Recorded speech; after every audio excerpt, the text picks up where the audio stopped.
సోనా అనే ఒక ఎద్దు ఉండేది. ఆ ఎద్దు భార్య కొంతకాలం క్రితమే చనిపోతుంది. ఇప్పుడు ఆ ఎద్దు రెండవ పెళ్లి చేసుకుంటుంది. కానీ ఆ ఎద్దు మొదటి భార్యకి ఒక సంతానం ఉంటుంది. ఆ బిడ్డ పేరు గోలు. గోలు చాలా మంచివాడు. ఇంకా అతని తల్లిని చాలా ప్రేమించేవాడు. కానీ వాళ్ళ అమ్మ చనిపోయిన తర్వాత ప్రతి ఒక్కరిలో వాళ్ళ అమ్మని వెతుక్కునేవాడు. కానీ అతని ఇంకొక తల్లి వచ్చిన తర్వాత తను గోలుని అస్సలు ఇష్టపడేది కాదు, ఎలా అయితే తన సొంత తల్లి ఇష్టపడేదో. ఇప్పుడు సోనా ఎద్దు కూడా చాలా బిజీగా ఉండేది. అది తన కొడుకు పైన అస్సలు ధ్యాస పెట్టేది కాదు. ఒకరోజు సోనా రెండవ భార్య రమోనా దాని అక్కని తన ఇంటికి పిలుస్తుంది. రమోనా వాళ్ళ అక్క తల్లి కాబోతుంది. తన రోజంతా తనతో కూర్చుని మాట్లాడుతూ ఉంటుంది. ఇదంతా చూసి గోలు చాలా ఆనందపడతాడు. ఇంకా అతని పిన్ని దగ్గరికి వెళ్లి కూర్చుంటాడు. మాటి మాటికి ఈ విషయం రమోనాకి అస్సలు నచ్చదు. ఎప్పుడు చూసినా మా అక్క దగ్గరికి వచ్చి కూర్చుంటున్నావు. వెళ్ళు, ఎక్కడికైనా వెళ్ళి అడుక్కొని తిను.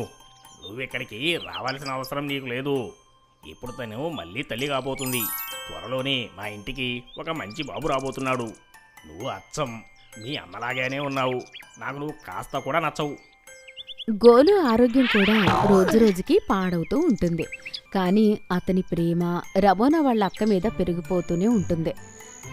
రమోనా వాళ్ళ అక్క కూడా వచ్చిపోతూ అతనికి పాలిస్తూ ఉండేది. ఇంకా అతన్ని బాగా ప్రేమగా చూసుకుంటూ ఉండేది. ఒకరోజు రమోనా బజార్కి కొంత పని మీద బయటకు వెళ్తుంది. ఇంకా అక్కడ రమోనా వాళ్ళ అక్కకి కడుపులో బాగా నొప్పి ఉంటుంది. అరే గోలు, వెళ్ళి చెల్లిని పిలుచుకొనిరా. గోలు పిన్ని మాటలు వినగానే అతని సవతి తల్లి రమోనాని వెతకడానికి అడవి వైపుకు వెళ్తాడు. ఇంకా వాళ్ళ అమ్మని తిరిగి తీసుకుని వస్తాడు. పూర్తి దారంతా రమోనా అతన్ని తిడుతూనే ఉంటుంది.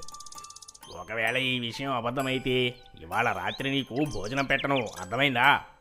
కానీ రమోనా తన అక్కని చూడగానే ఇంటికి వచ్చి గోలు చెప్పిన మాటలపైన నమ్మకం కుదురుతుంది. తను వెంటనే డాక్టర్ని పిలిచి తనకు వైద్యం చేయిస్తుంది. స్పృహలోకి వచ్చిన తర్వాత రమోనా అక్క తనతో ఇలా అంటుంది. ఇవాళ నీ కొడుకు గోలు లేకపోతే నేను చనిపోయేదాన్ని చెల్లి. రమోనా తను చేసిన తప్పు తెలుసుకుంటుంది. తను సోనాతో ఇలా అంటుంది. నేను నీ కొడుకుని అస్సలు ప్రేమించేదాన్నే కాదు. ఎప్పుడూ నా సొంత కొడుకులాగానే భావించాను. కానీ నిజంగా గోలు చాలా మంచివాడు. మనం కలిసి వీడిని ప్రేమగా చూసుకోవాలి. వాళ్ళ అమ్మ ఉంటే ఎలా చూసుకునేదో అలా. ఇప్పుడు సోనా ఇంకా గోలు ఇద్దరు చాలా ఆనందంగా ఉంటారు.